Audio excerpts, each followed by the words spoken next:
Di 20k subscriber channel Novel Official, akan adakan giveaway untuk satu orang pemenang. Syaratnya kalian harus subscriber, komen, like, share, supaya kalian bisa terpilih untuk jadi pemenang giveaway. Semoga beruntung bosku. Selamat datang di channel Novel Official. Sebelum kalian mendengarkan novel Pesona Pujaan Hati, jangan lupa like, share, and subscribe. Kalau tidak kusentil jantung kalian. Hehehehe. Tanpa lama-lama lagi langsung saja kita masuk di alur cerita novelnya. Bab 6341 sampai bab 6350. Meskipun Jacob memang tidak memiliki kemampuan atau kemampuan nyata, dia selalu menganggap dirinya tinggi selama bertahun-tahun. Di hadapan istri dan putrinya, ia tidak pernah mengaku lebih rendah dari siapapun. Oleh karena itu, ketika dia tiba-tiba berbicara di depan istri dan putrinya dan terus terang mengatakan bahwa dia adalah orang brengsek, baik Elaine maupun Claire terkejut. Kata-kata seperti itu sudah tidak terdengar lagi dari Jacob selama beberapa dekade. Dan Jacob sendiri tidak mau mengucapkan kata-kata seperti itu untuk mengejek dirinya sendiri. Namun sebelum datang, Charlie berulang kali menyampaikan pesan bahwa kalimat ini harus diucapkan, dan harus diucapkan dengan lantang. Inilah risiko kematian yang sebenarnya. Karena Charlie yakin kata-kata inilah yang menjadi kunci dia melewati krisis kali ini. Setelah Jacob mengatakan ini, jantungnya berdarah luar biasa. Dia merasa bahwa dia hanya meletakkan wajah orang tuanya di tanah dan menginjaknya sampai mati.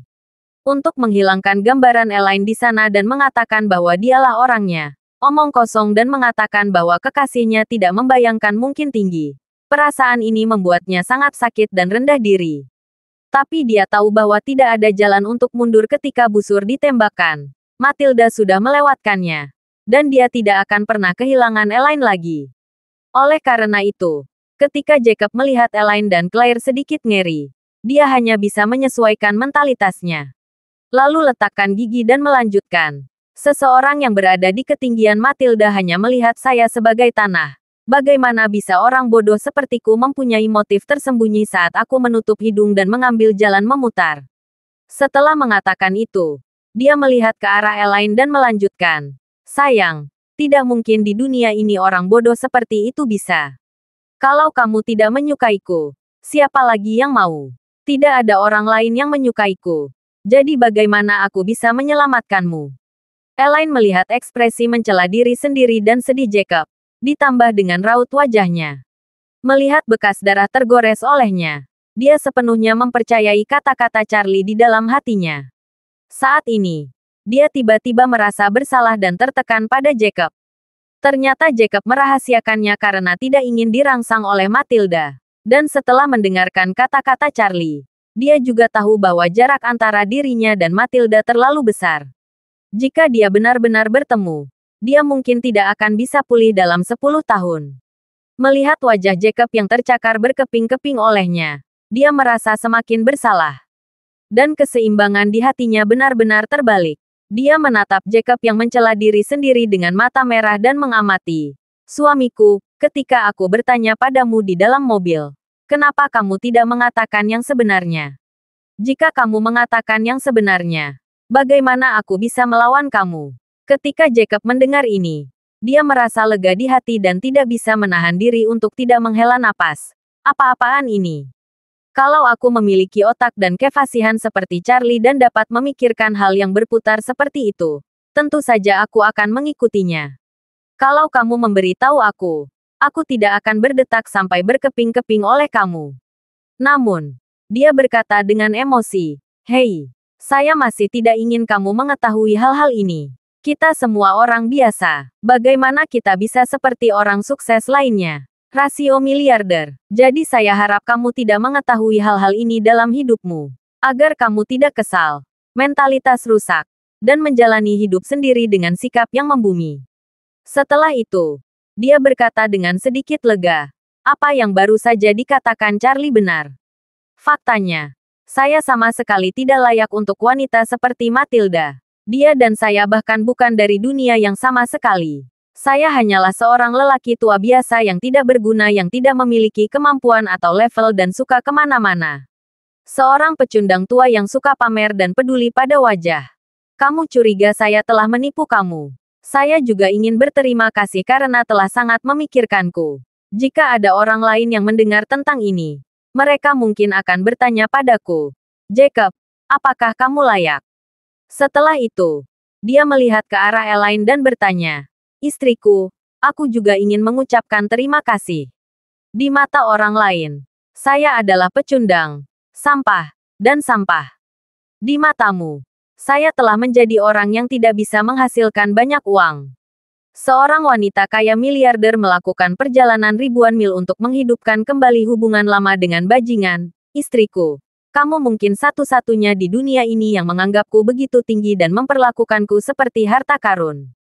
Elaine mau tidak mau merasa sedikit tidak nyaman ketika dia mendengar Jacob mengejek dirinya sendiri seperti ini. Dia segera berkata, oke, Jacob, berhentilah mengatakan bahwa kamu adalah orang brengsek. Kita hanyalah orang biasa yang tinggal di rumah. Mereka kaya dan punya lebih banyak uang daripada kita. Meskipun kita tidak bisa dibandingkan dengan orang-orang kaya di zaman mereka, kehidupan kita tidak seburuk itu sekarang.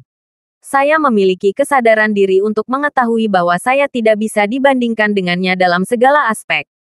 Setelah mengatakan itu, Elaine berinisiatif untuk melangkah maju dan merangkulnya, mengangkat tangan dan berkata, oke, apa yang terjadi tadi semua salahku. Kamu baik sekali menjaga emosiku, tapi aku tetap memperlakukanmu seperti itu. Jangan khawatir, aku tidak akan membicarakan masalah ini lagi di masa depan. Anggap saja itu tidak pernah terjadi. Jangan menaruh dendam padaku. Oke. Ketika Jacob mendengar ini, dia benar-benar lega. Setelah bencana, dia berkata dari lubuk hatinya, bagaimana bisa? Saya pasti tidak akan menyimpan dendam terhadap kamu. Elaine mengangguk dengan penuh semangat dan berkata, lihat, putriku sudah lama berada di Amerika Serikat. Dan dia akhirnya kembali hari ini. Jangan membuat orang tertawa di sini. Ayo pulang. Jacob merasa lega dan mengangguk berat. Dengan air mata berlinang, dia berkata, oke, pergilah pulang. Setelah itu, mereka berdua saling bergandengan tangan dengan mesra dan berjalan keluar. Claire tercengang, dan Charlie menyeka keringat dinginnya. Ini ketidaksesuaian kematian dan hidup kembali. Rupanya itu benar-benar berhasil. Elaine pasti tidak akan menyebut Matilda lagi di masa depan. Dan bahkan akan mencoba segala cara untuk menghindari bertemu Matilda.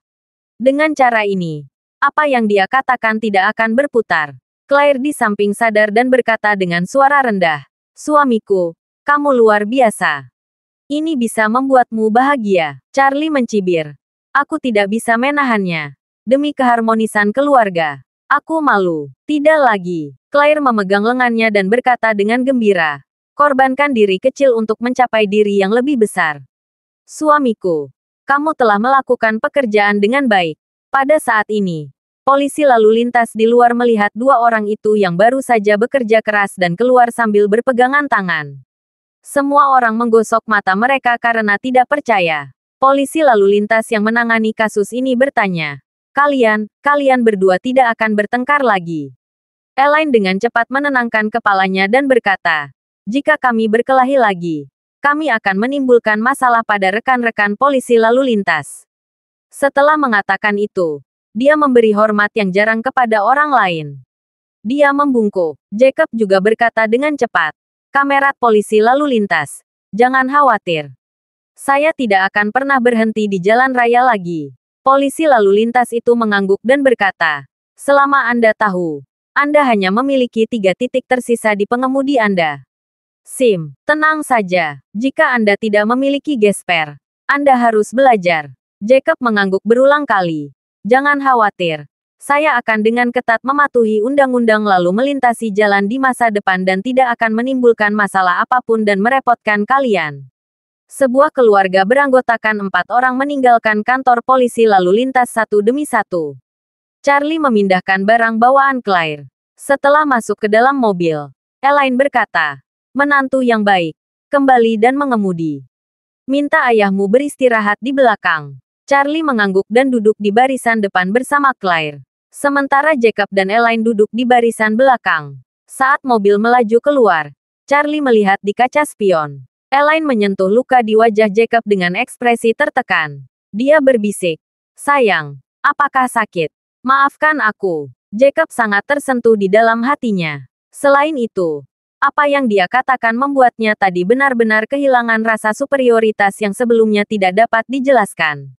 Dan sikapnya terhadap Elaine juga banyak berubah. Jadi, dia menenangkan diri dan berkata, "Tidak apa-apa, tidak sakit." Setelah mengatakan itu, dia mengulurkan tangan dan memegang tangan Elaine dengan tenang. Dan sedikit rona merah muncul di wajah Elaine. Elaine juga meremas tangan Jacob dan berkata dengan sangat serius, "Kamu adalah suamiku. Kamu tidak akan pernah mengatakan bahwa kamu adalah orang brengsek lagi. Tidak dalam keadaan apapun. Apakah kamu mengerti?" Jacob tidak tahu apakah dia adalah suaminya. Benar-benar disentuh atau tidak. Bergerak secara pura-pura. Dia mengangguk berulang kali dengan mata merah. "Baiklah, istriku. Aku mengerti." Charlie melihat mereka berdua telah berubah dari situasi tegang tadi menjadi hubungan satu sama lain. Dan kesannya terhadap Elaine tiba-tiba berubah sedikit. Meski Elaine memiliki banyak kekurangan, namun dalam pernikahannya dengan Jacob, dialah yang benar-benar tulus dan terharu secara emosional. Sedangkan untuk ayah mertuanya, dia sepertinya tidak pernah memiliki perasaan yang sebenarnya terhadap Elaine. Ketika berbicara tentang masa lalunya dengan Elaine, dia selalu mengeluh dan mengeluh. Tetapi sekarang tampaknya Elaine mungkin adalah tujuan terbaiknya. Jika tidak, dengan karakter dan gayanya dalam menangani berbagai hal, bahkan jika dia dan Matilda bersama-sama pergi ke Amerika Serikat, dia khawatir mereka akan berpisah. Jacob memiliki terlalu banyak kekurangan yang umum terjadi pada pria seusianya. Namun, pria lain pada usia yang sama memiliki 3-5, sebanyak 7 atau 8, dari 20 kekurangan tersebut. Sedangkan dia memiliki setidaknya 18. Jadi, jika dilihat dari sudut lain selain Elaine, dia khawatir tidak akan ada wanita lain di dunia ini yang bisa khusus hingga hari ini. Hal ini juga berkat karakter Elaine yang lugas. Dia akan memarahi saat sedang tidak senang dan memukul saat sedang marah. Oleh karena itu, ketika dihadapkan pada banyak kekurangan Jacob, Elaine dapat menggunakan pukulan dan omelan untuk mengimbangi kerugian yang ditimbulkan oleh kekurangan Jacob. Jika Anda adalah seseorang dengan kepribadian Matilda, menghadapi berbagai kekurangan Jacob sepanjang hari dan tidak punya tempat untuk melepaskan depresi batin, cepat atau lambat Anda mungkin akan menjadi gila atau depresi. Charlie percaya bahwa setelah kemunduran hari ini, hubungan antara Jacob dan Elaine seharusnya bisa pulih dengan baik. Setidaknya ketika mereka kembali ke rumah, mereka tidak perlu khawatir tentang konflik pasangan tua atau perang dingin. Meskipun Claire di samping tidak melihat perilaku menjijikkan dari pasangan tua di belakangnya, dia juga dengan jelas menyadari bahwa setelah kejadian ini, hubungan antara pasangan tua itu meningkat pesat. Dia sangat berterima kasih kepada suaminya, Charlie. Setelah Charlie mengemudikan mobilnya ke jalan raya kembali ke kota, dia bertanya, "Ayah dan Ibu, di mana kita akan makan malam ini? Apakah kita makan di luar?" Elaine dengan cepat berkata, "Tidak, tidak. Pesawat Claire mendarat lebih awal. Sekarang baru sekitar jam 4. Keluarga kita sudah lama tidak makan bersama. Kenapa kita tidak memasak dan makan saja di rumah? Akan lebih menarik makan di rumah." Jacob berkata tanpa ragu-ragu. "Saya pikir itu lebih baik. Claire sudah lama tidak kembali. Dia pasti ingin makan makanan rumah. Dan keluarga kita sudah lama tidak memasak makan malam keluarga yang enak. Mengapa tidak pergi ke supermarket bersama untuk membeli sayuran, ayam, bebek, dan ikan? Kami berdua akan pamer kepada kalian berdua malam ini." Ketika mendengar ini, Claire mengangkat tangan setuju dan berkata dengan gembira, "Orang tuaku sudah lama tidak memasak bersama. Jadi aku bisa berpesta hari ini." Melihat mereka bertiga telah mencapai konteks, Charlie berkata sambil tersenyum, "Baiklah, langsung saja ke supermarket untuk belanja besar." Elaine menghela napas dari belakang. "Oh, sayang sekali, sayang sekali." Jacob bertanya dengan rasa ingin tahu, "Istri, apa yang kamu sesali di sini? Apa yang membuatmu merasa menyesal?" Elaine menghela nafas dengan penyesalan. "Saya minta maaf karena Nyonya Wilson sudah tidak menyaring kantong plastik di supermarket sekarang. Kalau masih, saya masih bisa menikmati layanannya saat pergi berbelanja di supermarket." Jacob bertanya, Hana, bukankah dia menahannya beberapa waktu yang lalu? Bagaimana kabarnya? Elaine berkata sambil tersenyum bangga. Pelacur bau itu. Dia berbohong dan menipu begitu banyak uang. Dia pasti pendanaan semuanya. Elaine melanjutkan. Awalnya, dia tidak punya banyak uang untuk dikembalikan. Tapi tampaknya Wendy baik-baik saja sekarang.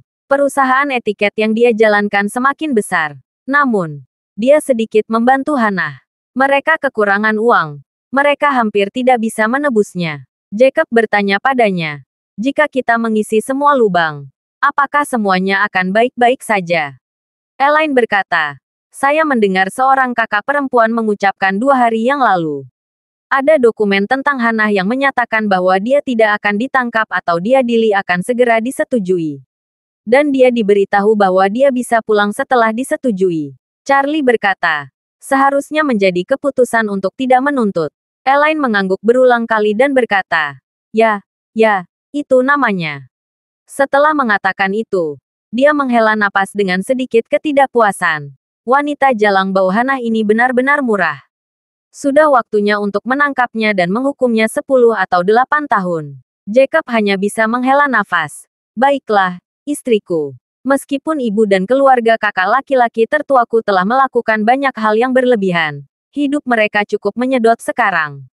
Sekarang, jangan berharap keluargaku akan hancur. Kakak tertuaku dan Hailong belum pulih, dan mereka tidak bisa pergi bekerja untuk mencari uang. Untungnya, Wendy masih bisa mendapatkan penghasilan. Kalau tidak, bagaimana keluarga mereka bisa bertahan? Saat dia berkata, dia menambahkan, takut akan membuat marah Elaine jika dia lebih menyukai ibu dan keluarga kakak laki-lakinya. Dia dengan cepat menjelaskan, saya tidak ingin berbicara mewakili mereka atau membantu mereka memperjuangkan kasus ini. Yang penting hidup kita sekarang sudah membaik.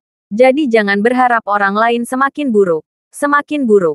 Ini agar tidak merusak kebahagiaan keluarga kita. Bukan begitu. Elaine merenung beberapa saat, mengangguk sedikit, dan berkata dengan sangat serius. Suamiku, menurutku kamu benar. Memikirkan mereka membuatku tampak seperti orang kecil. Mulai sekarang, kita akan menjalani kehidupan membumi dalam keluarga kita sendiri. Aku terlalu malas untuk peduli dengan urusan mereka. Selama mereka tidak main-main dengan kita, aku tidak akan main-main dengan mereka. Jacob menghela nafas lega. Dia segera mengacungkan jempol dan memuji.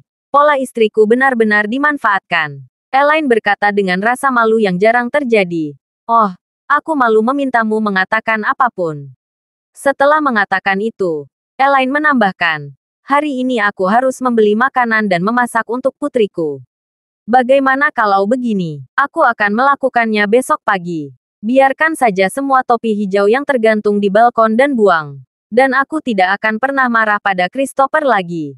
Jacob berkata sambil bertanya, sungguh, istriku, kamu, perubahanmu agak cepat. Aku tidak akan bisa beradaptasi untuk sementara waktu. Elaine mengulurkan tangannya. Hei, sebenarnya aku sudah lama ingin membuang topi hijau itu.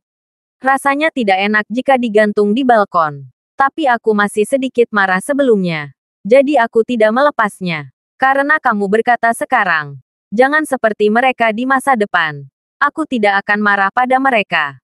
Jacob menghela nafas dengan tulus. Sayang, kamu benar-benar membuatku terkesan. Saat dia tiba ke Tiongkok kali ini, dia menggunakan paspor Nordik.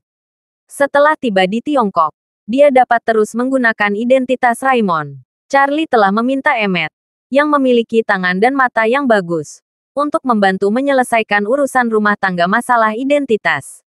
Dia sebelumnya memiliki identitas palsu. Raymond telah sepenuhnya diubah menjadi file asli dan dapat diotorisasi. Setelah tiba di Aurus Hill, dia hanya perlu mencari kantor polisi untuk melaporkan kehilangan kartu identitasnya. Dan dia bisa mendapatkan kartu identitas barunya dalam beberapa hari. Raymond keluar dari bandara Aurus Hill dengan perasaan campur aduk.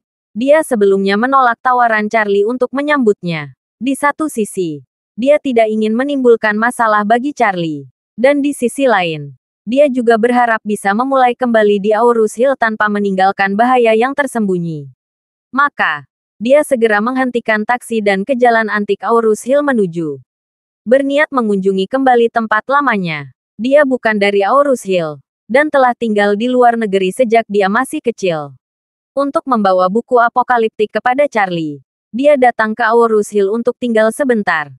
Dan dia cukup akrab dengan Aurus Hill. Hal yang paling akrab di antara semua tempat tentu saja adalah pekerjaannya di jalan antik pada waktu itu. Selain itu, resumenya sebagai Raymond semuanya terkait dengan industri barang antik. Idenya saat ini adalah kembali ke jalan antik terlebih dahulu, mencari tempat tinggal di jalan antik, dan pergi ke jalan antik untuk mencari area lebih awal pagi ini. Sebuah toko kecil dengan harga murah. Dia ingin memulai bisnisnya sendiri di Aurus Hill. Setelah taksi tiba di jalan antik, Raymond terlebih dahulu pergi ke kantor polisi di sebelah jalan antik. Di sana, dia mengisi informasi identitas, melakukan pengenalan wajah, dan memperoleh dokumen sah pengganti identitas lama. Kemudian kantor polisi mengeluarkan kartu identitas sementara, sehingga dia bisa check-in di hotel secara normal di Aurus Hill. Setelah keluar dari kantor polisi, hampir waktunya pulang kerja di jalan antik. Raymond langsung membawa tasnya dan berjalan mengitari jalan antik tersebut. Lingkungan di sini tidak berbeda dengan saat dia pergi. Tetapi dia tidak menyangka akan kembali setelah pergi. Tidak lama setelah Raymond memasuki jalan antik, seorang penjajah mengenalinya dan berkata dengan terkejut, "Oh, bukankah ini manajer Cole dari Vintage Deluxe sebelumnya? Kapan Anda kembali?" Lingkungan jalan antik tidak banyak berubah dan situasi bisnis tidak berubah. Vintage Deluxe masih menjadi toko terbesar di jalan antik. Ketika Raymond mampu menjadi manajer Vintage Deluxe, kebanyakan orang yang mencari nafkah di jalan antik mengenalnya. Raymond tidak lagi ingat siapa penjajah itu. Namun ketika dia melihat pihak lain mengenalinya, dia berkata dengan sangat sopan, "Halo, saya baru saja kembali ke Aurus Hill." Penjajah itu mengangguk dan bertanya dengan suara rendah yang bergosip, "Manajer Cole, jika saya ingat dengan benar, Anda seharusnya dipecat oleh Nona Jasmine dari keluarga Moore, kan?" Raymond tidak merasa malu. Dia mengangguk sedikit dan berkata dengan tenang, "Ya, saya membuat beberapa kesalahan dalam bisnis pada saat itu. Saya dipecat oleh Nona Moore." Penjual itu berkata dengan tergesa-gesa, "Nona Moore sekarang bukanlah Nona Moore saat itu. Nona Moore saat itu hanyalah orang yang bertanggung jawab atas Vintage Deluxe. Namun sekarang dia sudah menjadi kepala seluruh keluarga Moore. Ketika Anda kembali kali ini, jangan beritahu Nona Moore. Kalau tidak, dia mungkin menimbulkan masalah bagi Anda." Raymond tersenyum dan berkata, "Meskipun saya dipecat oleh Nona Moore sebelumnya, itu hanya masalah pekerjaan. Tidak ada konflik lain antara saya dan Nona Moore. Saya pikir dia mungkin tidak mengetahui hal yang sama dengan saya." Setelah itu, Raymond menambahkan, "Sejujurnya, saya kembali ke Aurus Hill kali ini karena ingin mencari toko di jalan antik dan memulai bisnis kecil-kecilan sendiri. Jika saudara mengetahui ada toko bagus yang dijual, Anda sebaiknya memberikan saja kepada saya." Penjajah itu mengangkat bahu. "Bisnis di jalan antik semakin sulit sekarang. Saya ingat Anda sepertinya berasal dari Panjiayuan. Saat itu, Anda mungkin membuka toko yang menjual barang antik di Panjiayuan, kan? Mengapa Anda berpikir untuk datang ke Aurus Hill sekarang? Bukankah ini semakin mundur jika Anda semakin banyak bekerja?" Ketika Raymond melamar pekerjaan sebagai manajer Vintage Deluxe, resumenya menyebutkan bahwa dia telah mulai membangun kios di Panjiayuan lebih dari 20 tahun yang lalu. Saat itu banyak pedagang kecil di jalan antik Aurus Hill yang merasa bahwa dia adalah dewa yang agung. Sehingga latar belakang dan riwayat hidupnya tersebar dari mulut ke mulut. Panjiayuan dapat dianggap sebagai industri barang antik Tiongkok di Yerusalem. Mereka yang telah melalui Panjiayuan pada dasarnya dapat berjalan menyamping di jalan-jalan antik kota manapun di Tiongkok. Raymond memiliki resume yang kaya. Ketika dia kembali ke jalan antik Aurus Hill untuk berbisnis, bagi orang luar tampaknya semuanya sedang menurun. Namun, Raymond tidak ingin menjelaskan terlalu banyak. Dia tersenyum dan berkata, "Saya akan menetap sekarang karena saya di sini. Saya telah mengunjungi banyak tempat selama bertahun-tahun. Sepertinya saya lebih menyukai Aurus Hill." Setelah itu, dia membungkuk ke arah pihak lain. Dia menangkupkan tangannya dan berkata dengan sopan, "Saya akan datang besok pagi. Jika saudara punya rekomendasi toko yang bagus, tolong bantu saya memperhatikannya." Saya akan membayar saudara bagian dari harga tes setelah masalah ini selesai. Pria itu langsung setuju. Oke, oke. Izinkan saya membantu Anda mengawasinya. Setelah mengatakan itu, dia mengganti tangan kepada Raymond. Setelah Raymond pergi, dia berhenti menutup kios dan mengeluarkan ponselnya untuk menelepon. Begitu panggilan telepon masuk, dia berkata dengan sangat hormat, "Manajer Cash, ini saya. Slater dari Bayman Lian Tanner. Ada sesuatu yang sudah lama saya pikirkan, dan menurut saya itu perlu kuberitahu Anda." Manajer Cash di telepon sekarang menjadi manajer umum Vintage Deluxe, dan dia juga merupakan tokoh populer di Jalan Antik. Ketika Raymond menjadi manajer umum Vintage Deluxe, manajer Cash adalah wakilnya. Kemampuan profesionalnya rata-rata. Tetapi dia sangat bijaksana dan telah mengumpulkan koneksi yang baik di Jalan Antik. Setelah Raymond dipecat oleh Jasmine, manajer Cash untuk sementara mengisi lowongan manajer umum. Jasmine juga mengetahui bahwa kemampuan profesional manajer Cash tidak memenuhi persyaratan untuk posisi ini. Rencananya adalah membiarkan manajer Cash mengambil alih pekerjaan sementara dan kemudian menggantikannya ketika dia menemukan kandidat yang lebih cocok.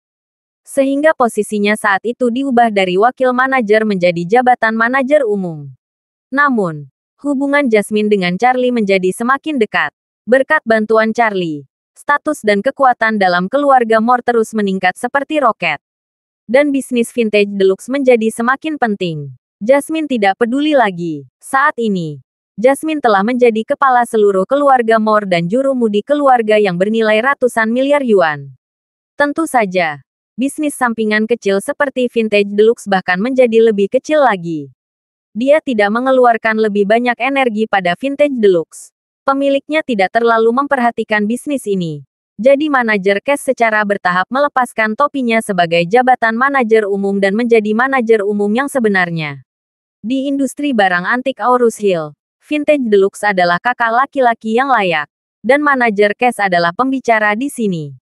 Tidak ada seorang pun di seluruh jalan barang antik yang tidak memberikan rasa hormat. Pada saat ini, manajer Cash tidak dapat mengingat orang yang menelepon. Dia berkata langsung, "Jika Anda memiliki pertanyaan, katakan saja kepada saya." Pemilik kios dengan cepat berkata dengan penuh perhatian, "Manajer Cash, apakah Anda ingat manajer Cole? Dia adalah manajer Vintage Deluxe ketika Anda menjadi wakil manajer." Manajer Cash bertanya tanpa sadar, "Maksud Anda Raymond Cole?" Pemilik kios berkata, "Ya, ini Raymond Cole. Saya ingin menelepon Anda. Saya hanya ingin menelepon Anda untuk memberitahu Anda bahwa Raymond telah kembali." Manajer Cash bertanya, "Raymond sudah kembali? Kemana dia pergi?" Pemilik kios berkata, "Dia kembali ke Jalan Antik. Saya tadi baru saja akan menutup kios ketika saya melihatnya memasuki Jalan Antik. Dan kemudian setelah melewatinya beberapa kata, dia memberitahu saya bahwa dia berencana membuka toko di Vintage Deluxe." "Apa?" Suara manajer Cash tiba-tiba menjadi waspada. Setelah mendengarkan beberapa saat, dia bertanya, "Apakah Anda yakin itu Raymond sendiri?" Pemilik kios dadanya dan berkata, "Ini dijamin asli." Manajer Cash terkejut. Apa yang dia lakukan saat kembali ke Aurus Hill tiba-tiba? Jika dia ingin membuka toko, mengapa dia harus datang ke Aurus Hill jika dia tidak bisa membuka toko dimanapun? Pemilik kios langsung setuju, berkata, "Manajer Cash, ketika Raymond kembali kali ini, mungkinkah dia ingin mendapatkan kembali posisinya sebagai manajer Vintage Deluxe?" Saya harus mengatakan sesuatu yang tidak boleh dikatakan. Semua orang mengatakan bahwa kondisi bisnis Vintage Deluxe tidak terlalu baik selama periode ini. Masih ada informasi rekrutmen untuk manajer umum di situs web. Sekarang Raymond tiba-tiba kembali. Anda harus berhati-hati. Setelah mendengar ini, manajer Cash tiba-tiba merasa sedikit khawatir. Awalnya, tim keuangan Moore Group selalu menyarankan agar Jasmine memutus Vintage Deluxe dan bisnis barang antik terkait. Bagaimanapun, Aurus Hill bukanlah pusat pertukaran barang antik nasional. Bahkan bukan hub. Bisnis Vintage Deluxe ada di tanah ini. Sulit untuk tumbuh. Terlebih lagi, situasi pendapatan Vintage Deluxe juga tidak optimal. Setelah manajer Cash mengambil alih, meskipun bisnis Vintage Deluxe tidak kecil, karena kurangnya pengalaman seluruh tim manajemen, Vintage Deluxe pada dasarnya berjuang untuk mempertahankan modalnya selama periode ini. Menurut Departemen Keuangan More Group, jika lini bisnis Vintage Deluxe dipertahankan, tidak akan ada ruang untuk mendapatkan keuntungan. Bahkan kemungkinan besar akan mulai mengalami kerugian dalam waktu dekat. Jika bisnis ini dihentikan sekarang, Vintage Deluxe juga bisa dikemas dan dijual. Aset tetap ditambah nilai merek. Masih ada keuntungan tertentu. Tetapi begitu Vintage Deluxe mulai merugi, nilainya akan semakin rendah. Dan bahkan mungkin kembali ke nol pada akhirnya. Oleh karena itu Vintage Deluxe ibarat rumah yang sedang anjloknya harganya. Bila dijual dianggap terjual dengan harga tinggi pada saat itu. Karena jika dibiarkan begitu saja nilai kerugiannya hanya akan semakin rendah dan lebih rendah. Namun, Jasmine memiliki pemikirannya sendiri tentang bisnis ini. Tidak masalah jika Vintage Deluxe tidak menghasilkan uang. Tidak masalah jika kehilangan sejumlah uang. Dia hanya berharap Vintage Deluxe dapat dipertahankan. Karena bagaimanapun juga, dia dan Charlie pertama kali bertemu. Terlebih lagi, meskipun Vintage Deluxe kehilangan uang yang dapat hilang tidak lebih dari setetes air di mata Jasmine. Menjaga Vintage Deluxe tidak akan memakan banyak biaya sama sekali. Kinerja manajer cash dalam beberapa bulan pertama setelah pengambilan alih tidak ideal. Dan dia sangat khawatir. Takut Jasmine akan mengeluarkannya. Namun, seiring berjalannya waktu, dia menemukan bahwa Jasmine sepertinya tidak peduli dengan kinerja Vintage Deluxe. Meskipun keuntungannya semakin rendah, semuanya di sini masih sama seperti sebelumnya. Tidak ada yang datang untuk meminta pertanggungjawaban atau mengganggu dirinya sendiri. Belakangan, manajer cash menyadari sebuah kebenaran. Jasmine sepertinya tidak peduli apakah Vintage Deluxe menghasilkan uang atau kehilangan uang. Dia mungkin hanya ingin mempertahankan nama merek Vintage Deluxe. Tidak masalah jika tidak menghasilkan uang. Dan tidak masalah jika ia kehilangan sejumlah uang. Manajer cash tidak tahu bahwa Jasmine mempertahankan Vintage Deluxe karena perasaannya terhadap Charlie. Dia hanya berpikir secara sepihak bahwa Jasmine memulai pertandingan dari Vintage Deluxe. Dan dia mungkin menganggap tempat ini sebagai tempat yang mengganggu. Orang yang berbisnis, terutama yang berbisnis besar, memiliki tahayul dan metafisika. Dan seringkali memiliki perasaan terhadap tempat di mana mereka memperoleh kekayaan. Manajer cash, yang menyadari hal ini, mulai duduk dan bersantai di Vintage Deluxe. Meskipun bisnis Vintage Deluxe semakin buruk, hidupnya sangat nyaman. Di Vintage Deluxe, dia adalah seorang hakim daerah miskin dengan langit yang tinggi dan seorang kaisar yang jauh. Meskipun uangnya tidak besar, keuntungannya adalah dia memiliki otonomi dan kehidupan yang besar, cukup nyaman. Sekarang dia tiba-tiba mendengar bahwa Raymond telah kembali, yang segera memberikan perasaan krisis yang kuat. Manajer cash telah bekerja di bawah Raymond selama beberapa waktu. Dia tahu bahwa Raymond sangat berprestasi di bidang barang antik. Dia tidak pernah melihat sesuatu dengan mata tertutup dan dapat melihat nilai sebenarnya dari barang tersebut dalam sekejap. Dia bisa disebut mata yang tajam di bidang barang antik. Jika Jasmine tidak presisi dengan kejadian botol itu, Raymond pasti tidak akan diusir dari Vintage Deluxe. Faktanya, jika Raymond memiliki sikap yang lebih baik saat itu, Jasmine pasti akan menjauhkannya dari kecintaannya pada bakatnya. Hanya saja Raymond telah menyelesaikan tugas yang diberikan kepadanya oleh Curtis Wade saat itu. Dia tidak berniat tinggal di Aurus Hill. Oleh karena itu, dia tidak menunjukkan penyesalan di depan Jasmine. Dan tanpa malu-malu mengancam Jasmine dengan pengunduran dirinya. Yang akhirnya membuat Jasmine menanggung rasa sakitnya. Oleh karena itu, manajer cash juga sangat khawatir. Takut ketika Raymond kembali kali ini. Dia posisinya sebagai manajer umum. Jadi, dia berkata kepada penjual, Anda terus mengawasi Raymond untuk saya. Jika Anda memiliki sesuatu untuk segera diberitahukan kepada saya pasti tidak akan memperlakukan Anda dengan buruk di masa depan.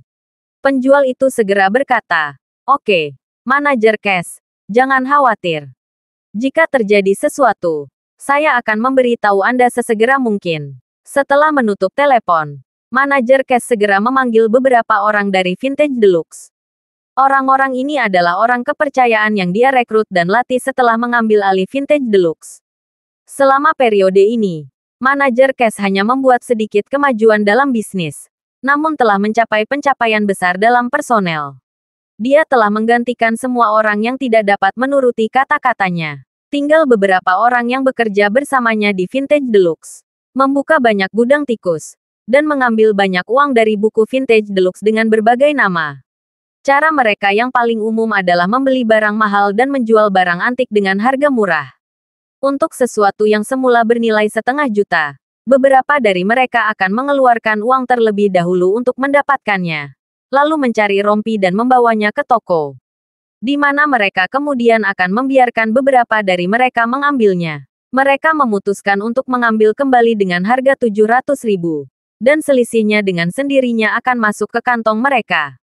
Harga barang-barang yang awalnya bernilai 100.000 yuan beberapa tahun lalu jelas telah meningkat menjadi 200.000 yuan. Namun mereka sengaja menyebabkan beberapa kerusakan yang dapat diperbaiki. Dan kemudian menjualnya sebagai produk cacat seharga puluhan ribu yuan. Kerugian mereka. Namun selisih harga dikantongi oleh mereka. Gaya formal manajer cash fokus pada penyebaran hujan dan embun secara merata. Semua karyawan yang tersisa menerima uang. Dan setiap orang secara alami menjadi satu tim. Pada saat ini, manajer cash meminta mereka untuk menutup toko terlebih dahulu. Lalu memanggil mereka ke kantor manajer. Begitu dia muncul, dia berkata dengan sungguh-sungguh, "Saya baru saja menerima kabar bahwa Raymond telah kembali." Semua karyawan terkejut. Sebagian besar karyawan ini adalah karyawan lama dan tentu saja sangat mengenal Raymond. Meskipun orang lain belum pernah bertemu Raymond, mereka telah mendengar beberapa perbuatannya. Ketika mereka mendengar bahwa Raymond kembali, semua orang sedikit penasaran dengan apa yang akan dia lakukan ketika dia tiba-tiba kembali ke Aurus Hill. Manajer cash berkata dengan wajah gelap, "Seseorang memberitahu saya bahwa Raymond berencana membangun toko di Jalan Antik. Tapi menurut saya, dia tidak hanya ingin membuka toko. Jika suatu hari dia dan Jasmine terhubung lagi dan kembali ke Vintage Deluxe, jika dia duduk di kursi saya, kita mungkin mendapat masalah besar." Salah satu karyawan berkata dengan cepat, "Saudara Cash, orang bernama Raymond Cole ini dipecat karena dia menyinggung Tuan Moore, bukan? Bagaimana bisa Tuan Moore membiarkan dia kembali?" Manajer Cash berkata dengan dingin, "Anda tidak tahu apa-apa. Di mata para pebisnis, yang ada hanya kepentingan abadi dan tidak ada musuh abadi." Raymond agak pintar. Meskipun dia belum pernah bekerja di sini sudah lama dia bisa mengumpulkan barang untuk toko. Membeli banyak barang bagus. Dan menjualnya satu demi satu. Dan keuntungannya setidaknya puluhan juta. Tapi sepanjang tahun ini, keuntungan buku kita hanya kurang dari 100.000 yuan. Yang hampir membuat kulit kepala terjebak dalam biaya. Meskipun Jasmine tidak ada di sini dan membuat masalah bagi kita. Tapi ini juga berarti Jasmine tidak menganggap kita serius sama sekali. Menjaga kita hanya untuk membantu menjaga pintu Vintage Deluxe agar tidak tertutup. Karena Jasmine tidak mempedulikan kita. Mungkin ada perasaan. Jadi mengapa dia menahan kita jika ada kandidat yang lebih baik? Setelah mendengar ini, semua orang mengangguk. Manajer Cash menambahkan, "Kalian harap berhati-hati mulai sekarang dan perhatikan baik-baik setiap gerakan Raymond di Jalan Antik. Kali ini, saya akan memastikan bahwa dia tidak mendapat tempat di Jalan Antik." Raymond, yang kembali ke Jalan Antik untuk pertama kalinya, tidak tahu bahwa dia sudah diperhatikan begitu dia tiba di sini. Dia berjalan ke tengah Jalan Antik, yang pada dasarnya penuh dengan bangunan antik berlantai 3. Dan bangunan 3 lantai terbesar di seluruh Jalan Antik adalah lokasi Vintage Deluxe. Saat ini Vintage Deluxe belum ditutup. Aturan Jalan Antik adalah kios buka pagi dan tutup sore. Toko buka siang hari dan berakhir sore hari. Dengan cara ini, pasar pagi diselang 2 atau 3 jam. Sehingga pelanggan yang daya belinya tidak terlalu kuat. Atau hanya berpikir untuk mengambil barang yang hilang. Bisa berbelanja di pasar pagi terlebih dahulu. Lalu tunggu sampai semua yang ingin mengambil barang yang hilang sudah pergi dan pelanggan datang dengan santai. Raymond sampai di tengah Jalan Antik dan kebetulan tiba di pintu masuk Vintage Deluxe. Pada saat ini, manajer Cash baru saja menyelesaikan pertemuan kecil dengan beberapa orang di belakang. Dia berkata kepada beberapa orang, "Kakak, apakah semuanya baik-baik saja untuk beberapa malam ke depan?" Semua orang sepakat dan berkata serempak, "Tidak terjadi apa-apa." Manajer Cash mengangguk dan berkata, Jika tidak ada yang lain, mari kita tetap di toko dan bekerja lembur. Minta restoran lobster di luar membawakan kita udang karang pedas dan bir. Ini akan menjadi makanan kerja kita. Vintage Deluxe selalu punya masalah. Ada aturan tertulis. Kadang-kadang, jika pelanggan datang atau barang baru datang, dan petugas perlu bekerja lembur, upah lembur biasanya tidak diberikan. Namun toko akan menyediakan makan malam untuk semua orang. Dan manajer dapat mengajukan permohonan 30.000 yuan dari Departemen Keuangan setiap bulan. Dana cadangan sebesar 30.000 yuan termasuk dalam anggaran untuk makan lembur. Manajer cash pada dasarnya menghabiskan cadangan 30.000 yuan setiap bulan. Sebagian digunakan untuk mentraktir orang-orang makan malam dan memenangkan hati orang. Dan sebagian lagi diam-diam dicatatkan di berbagai faktur dan nama palsu untuk dimasukkan ke dalam sakunya sendiri. Ketika semua pelayan mendengar bahwa manajer cash akan mengatur agar semua orang makan lobster di malam hari, mereka semua dengan senang hati setuju. Kebanyakan orang-orang ini masih lajang dan tidak melakukan apapun sepulang kerja setiap hari. Selain itu, pekerjaannya mudah. Semua orang tidak terburu-buru untuk kembali setelah jam kerja. Tentu saja yang terbaik adalah tinggal di sini untuk makan. Saat ini, Raymond ragu-ragu berhenti di depan pintu. Lalu membuka pintu dan masuk. Begitu dia memasuki pintu, sensor pintu mengeluarkan suara dingdong yang jelas. Manajer cash dan beberapa pelayan menoleh pada saat yang sama dan melihat Raymond mendekat dengan senyuman di wajahnya.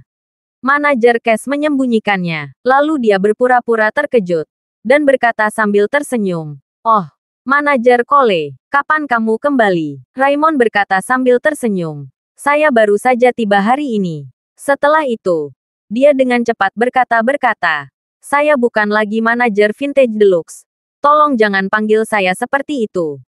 Manajer cash berkata sambil tersenyum, "Lihat apa yang Anda katakan. Ketika Anda di sini, saya belajar banyak dari Anda. Saya harus memanggil Anda manajer." Melihat papan nama umum manajer di dada, Raymond berkata sambil tersenyum, "Yorick Cash, apakah Anda manajer Vintage Deluxe sekarang?" "Ya," manajer cash berkata dengan rendah hati. "Setelah Anda pergi, toko tidak dapat merekrut master berpengalaman seperti Anda. Jadi saya diminta untuk mengambil posisi ini untuk sementara waktu." Saat dia mengatakan itu, manajer cash dengan sengaja berkata, "Oh, sejujurnya, Tuan Cole, posisi saya di sini benar-benar tidak berguna. Anda tahu apa yang saya mampu. Tidak apa-apa bekerja dengan master seperti Anda. Tetapi jika Anda benar-benar meminta saya menjadi manajer, saya tidak begitu pandai dalam hal itu." Setelah mengatakan itu, dia melihat ke arah Raymond dan berkata, "Apakah manajer Cole kembali untuk bersenang-senang kali ini? Atau apakah berencana untuk tinggal secara permanen? Jika tinggal secara permanen, mengapa tidak kembali ke Vintage Deluxe? Saya akan berbicara dengan Nona Moore dan lihat apakah saya dapat mengundang Anda lagi.